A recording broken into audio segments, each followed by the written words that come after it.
Good morning, students. Today we shall read a new poem that is entitled as No Men Are Foreign.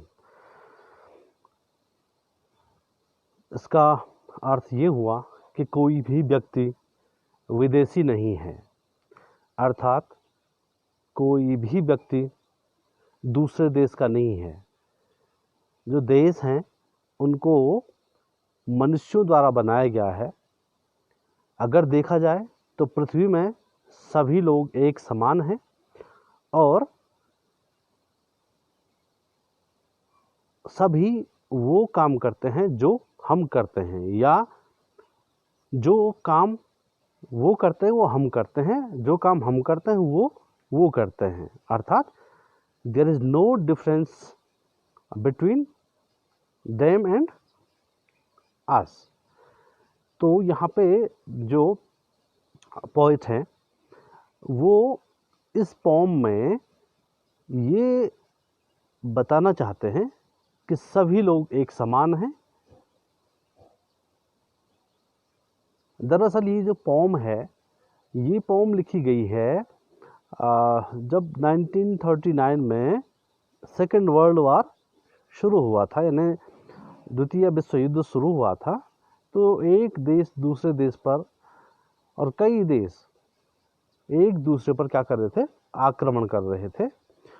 और इससे इस आक्रमण की जो भयावहता थी वो बहुत ज़्यादा थी। करोड़ों लोग इसमें मर गए। आपको पता है हिरोशिमा और नागासाकी में जो बम, परमाणु बम अमेरिका द्वारा फेंके गए और जिससे वहाँ लाखों लोग, दो बॉम्ब्स जब फेंके गए तो उनसे लाखों लोगों की मृत्यु होगी और कुछ लोग विकलांग हो गए, कुछ लोग हमेशा के लिए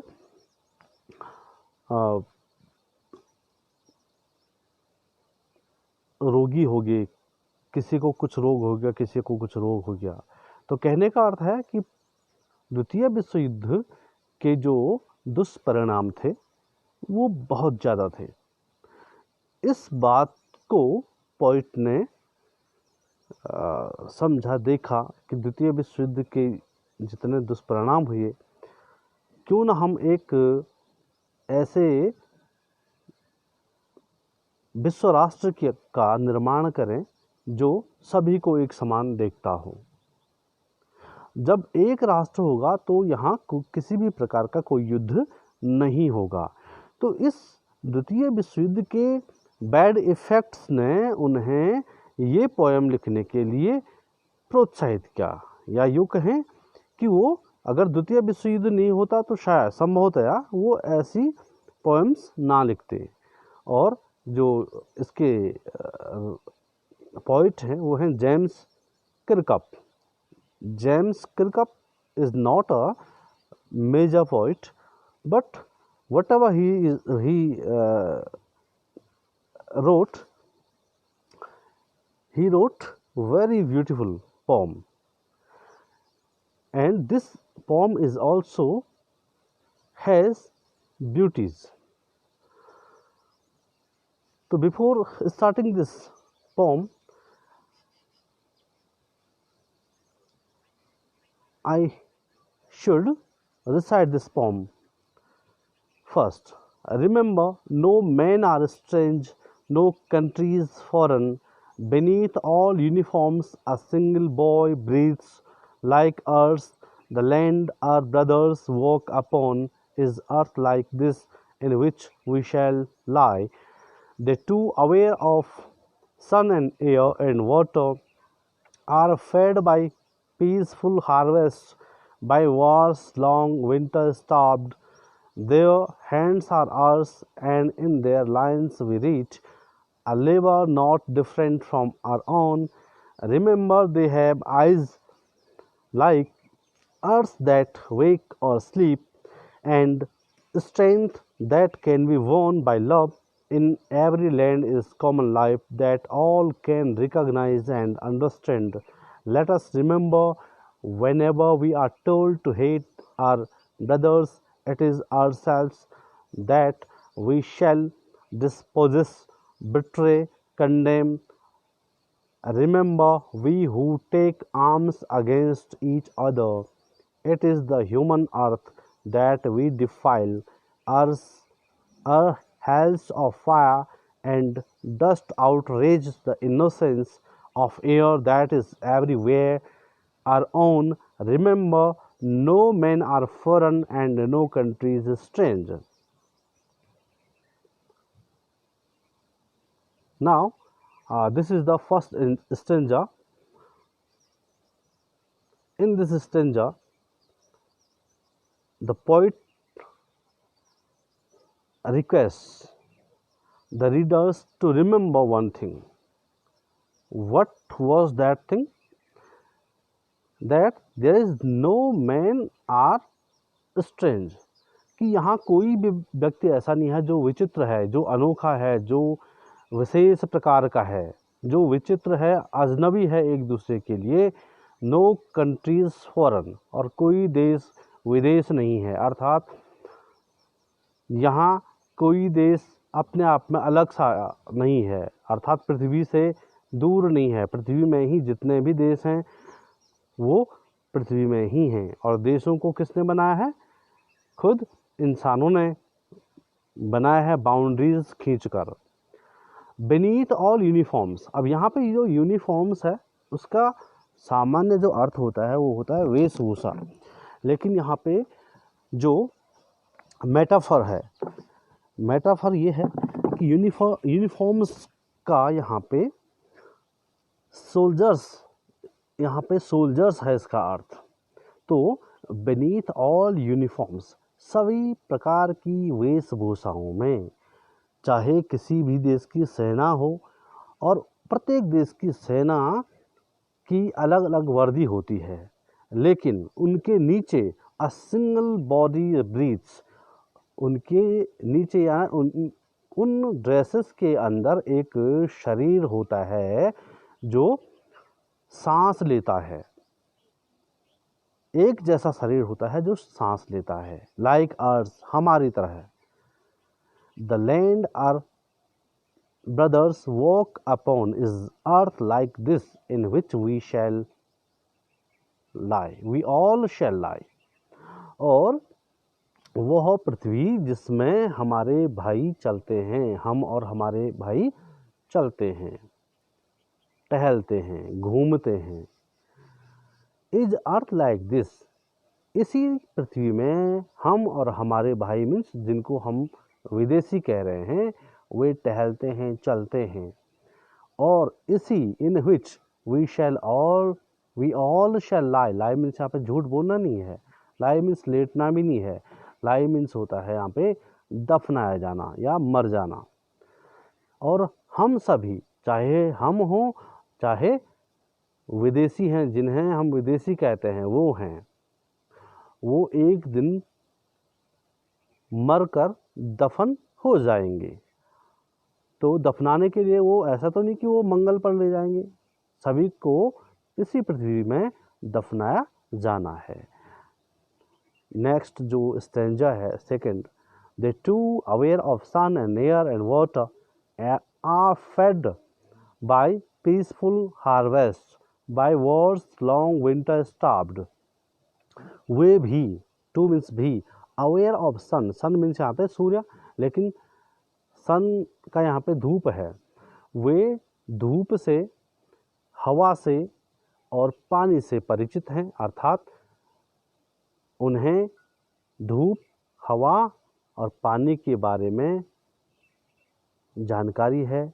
वे इन तीनों चीज़ों का उपयोग करते हैं हमारी तरह. Are fed by peaceful harvest, और शांति के समय जब युद्ध नहीं हो रहा होता है तो वे फसलों को क्या करते हैं, जो अनाज, फसलों से जो अनाज उत्पन्न होता है वे उनको खाते हैं, फैड किए जाते हैं, उनको खिलाया जाता है. यानी जितने भी लोग हैं दुनिया में, वे शांति के समय जब युद्ध नहीं हो रहा होता है तो फसलों के, विभिन्न फसलों के अनाज को वो खाते हैं. By war's long winter starved. अब यहाँ पे देखो आप, वॉर मीन्स होता है युद्ध, लॉन्ग विंटर, विंटर मीन्स जाड़ा. अब वार का को कंपैरिजन इसका हुआ है विंटर से। Here the poet compares war with winter. युद्ध का जाड़े की ऋतु से कंपैरिजन किया गया है पोइट द्वारा। क्या कहा गया उनसे?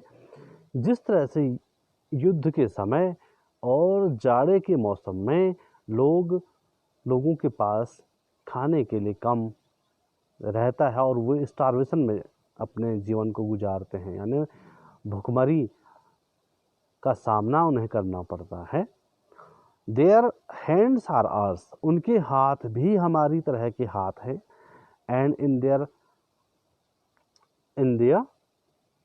ये है आपका in their lines we read, और उनके हाथों में जो लकीरें हैं, जो रेखाएं हैं जिन्हें हम पढ़ते हैं, हमारे हाथों में भी लकीरें हैं, उनके हाथों में भी क्या है? लकीरें हैं। अ labour not different from our own, और उनके हाथों द्वारा जो लेबर यानी परिश्रम किया जाता है वो भी भिन्न नहीं है। अर्थात जैसा काम हमारे हाथ करते हैं वैसा ही काम उनके हाथ भी करते हैं।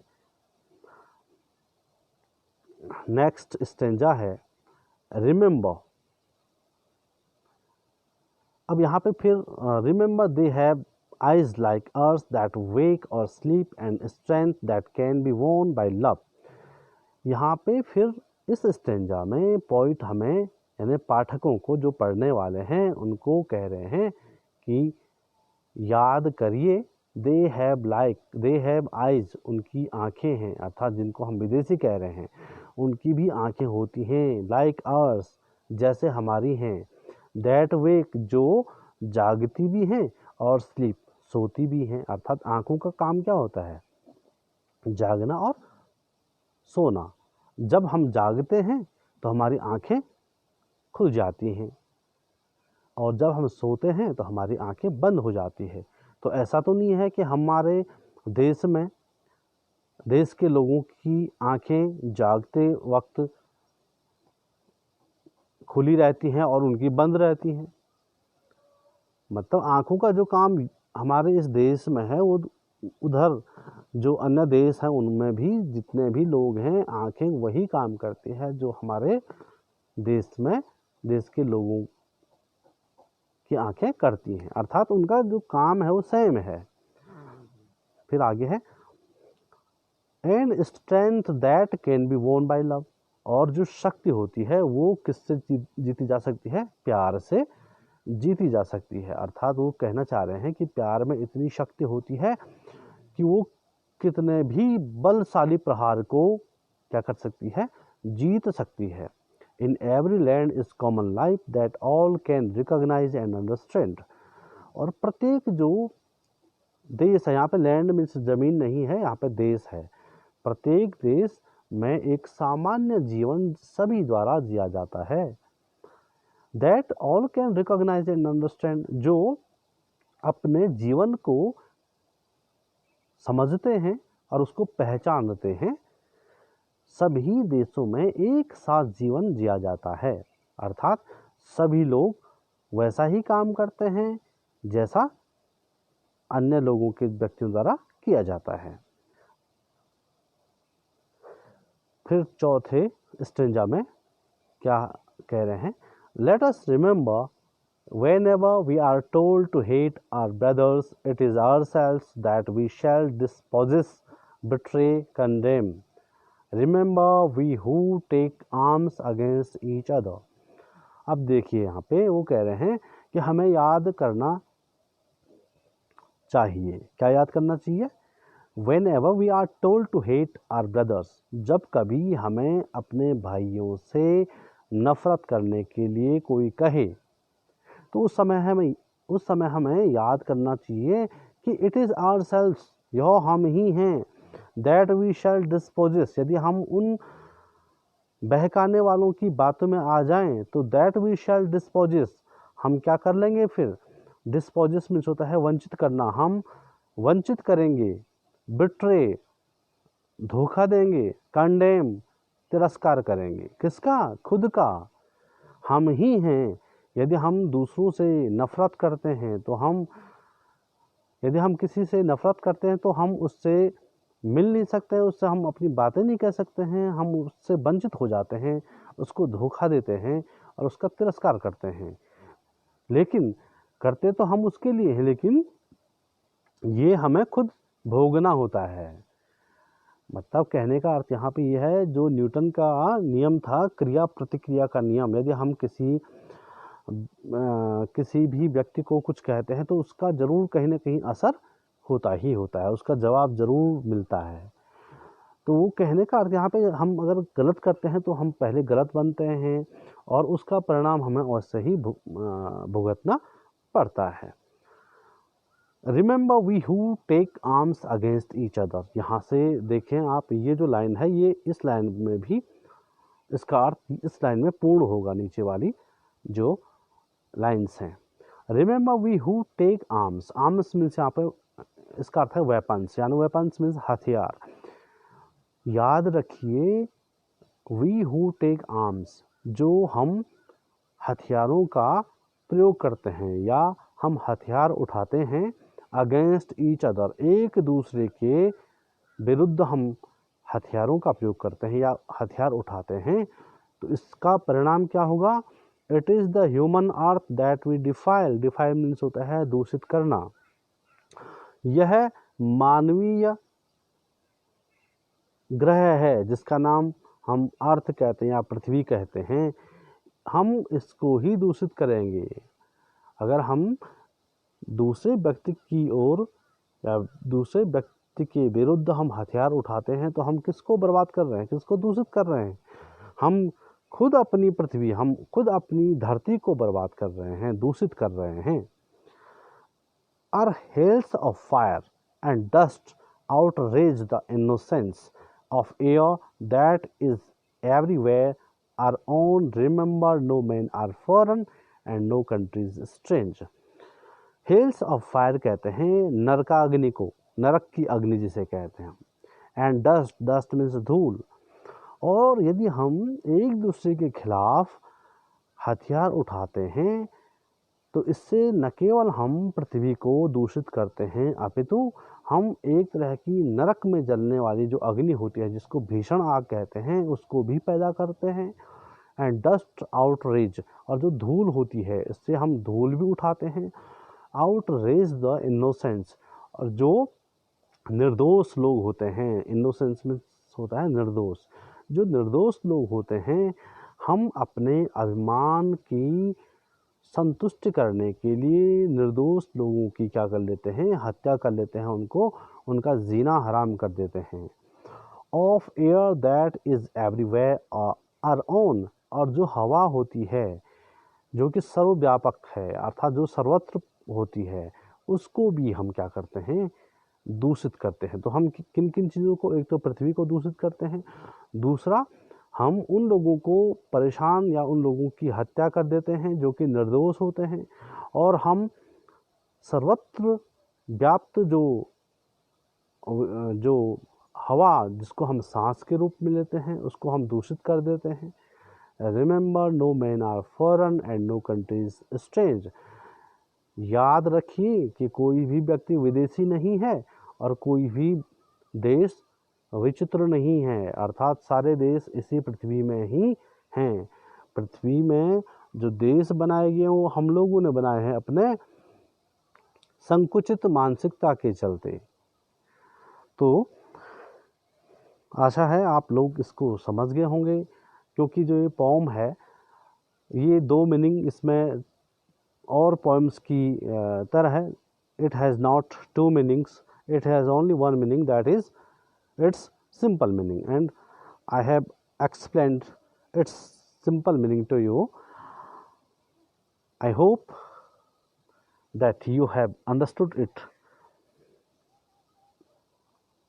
Now we shall discuss about its literary devices. What are the literary devices used in this poem? First, we talk about its rhyming scheme.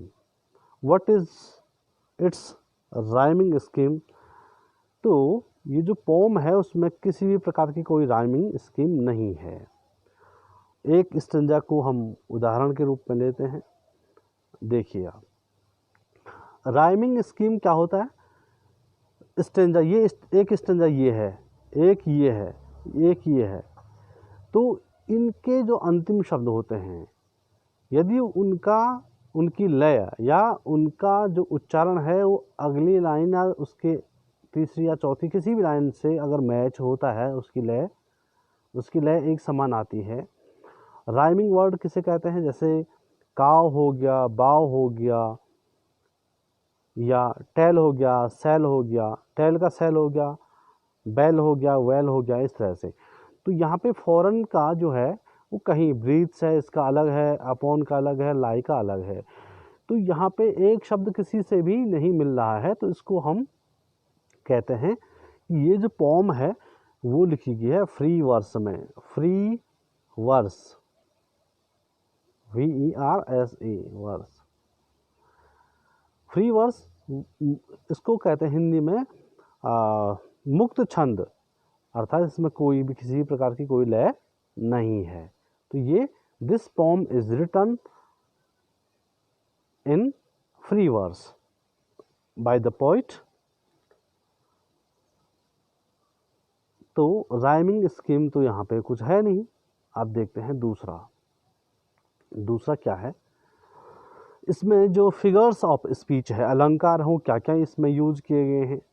तो पहला जो अलंकार है वो है रेपिटिशन। रेपिटिशन मीन्स ऐसा अलंकार जिसमें एक लाइन में कोई शब्द आया है और उसका रेपिटिशन, उसका दोहराव दूसरी लाइन्स में हो रहा है या उसी लाइन्स में हो रहा है, तो वहाँ पे रेपिटिशन होगा। देखो आप, रिमेंबर, यहाँ भी रिमेंबर है, इसके अलावा ये रिमेंबर है, और यदि आप और नीचे जाओगे तो यहाँ भी ये रिमेंबर है, इधर ये यहाँ रिमेंबर हो गया, और ये रिमेंबर है। तो 4-5 बार रिमेंबर शब्द आया है, और ये एक ही रिमेंबर है। तो 3 यहाँ है, 2 ऊपर है, 5 बार। There are repeated 5 times this word, that is remember. तो 5 बार इसका यूज हुआ है। तो एक तो इसमें रेपिटिशन फिगर्स ऑफ स्पीच है। फिगर्स ऑफ स्पीच मीन्स अलंकार। दूसरा इसमें है एलिट्रेशन। एलिट्रेशन मैंने बताया था तुम्हें कि किसी पोम की लाइन्स में एक व्यंजन का 2 या 2 से ज़्यादा बार आना एलिट्रेशन कहलाता है। तो यहाँ देखें आप, नो, NN आया है 2 बार। फिर देखें आप, बॉडी, ब्रीथ्स, बो जो फिर बीनीथ भी है, 3 बार बो आया है। बीनीथ में बीनीथ, बॉडी, ब्रीथ्स, बो लेटर इज यूज्ड हियर। अब फिर देखें आप, लाइक, लैंड, तो LL इसमें साउंड है। इसी तरह से आप इसमें और देखोगे, एलिट्रेशन लगभग सभी जगह है। एक इसमें एसोनेंस भी है। एसोनेंस कहते हैं, एलिट्रेशन में क्या होता है, व्यंजन वर्ण की 2 या 2 से ज़्यादा बार आवृत्ति होती है। और एसोनेंस में क्या होता है, वॉवेल्स की यानी स्वर का जो आगमन है वो बार बार होता है, या स्वर का यूज बार बार किया जाता है। देखो एक लाइन में अवेयर, एयर, एक, और एंड, ए, तो इसमें ए शब्द का यूज हुआ है। यहाँ पे एसोनेंस है। एलिट्रेशन व्यंजन वर्ण की आवृत्ति को दिखाता है, और एसोनेंस स्वर वर्ण की आवृत्ति को शो करता है। तो आप इसमें आगे देख सकते हो कि कहाँ पे क्या है। तीसरा जो इसमें नहीं, चौथा, पहला रिपीटिशन था जहाँ शब्दों की आवृत्ति होगी बार बार, जैसे रिमेंबर 5 बार आया है। एलोट्रेशन में व्यंजन और एसोनेंस में आपका वॉवल्स की आवृत्ति होगी। चौथा जो है इसमें वो है एंजेममेंट। एंजेममेंट क्या होता है? जब एक लाइन का समापन दूसरी अथवा तीसरी लाइन में या चौथी लाइन में या लास्ट में होता है तो वहाँ पे एंजेममेंट होता है। वहाँ पे अगर कॉमा, सेमीकोलन ये आए तो वहाँ देखिए आप, remember no man are strange, no countries foreign. अब ये जो है ना, यहाँ पे कॉमा नहीं है, कॉमा यहाँ है सीधे। और अगर हम फुल स्टॉप की बात करें तो यहाँ है। तो देखा जाए तो ये जो स्टेंजा है ये पूरा एक वाक्य है, तो यहाँ पे एंजेममेंट है। तो आशा करता हूँ कि आप लोग लिटरेरी डिवाइसेस और इसके एक्सप्लेनेशन को समझ गए होंगे। Thanks for watching this video.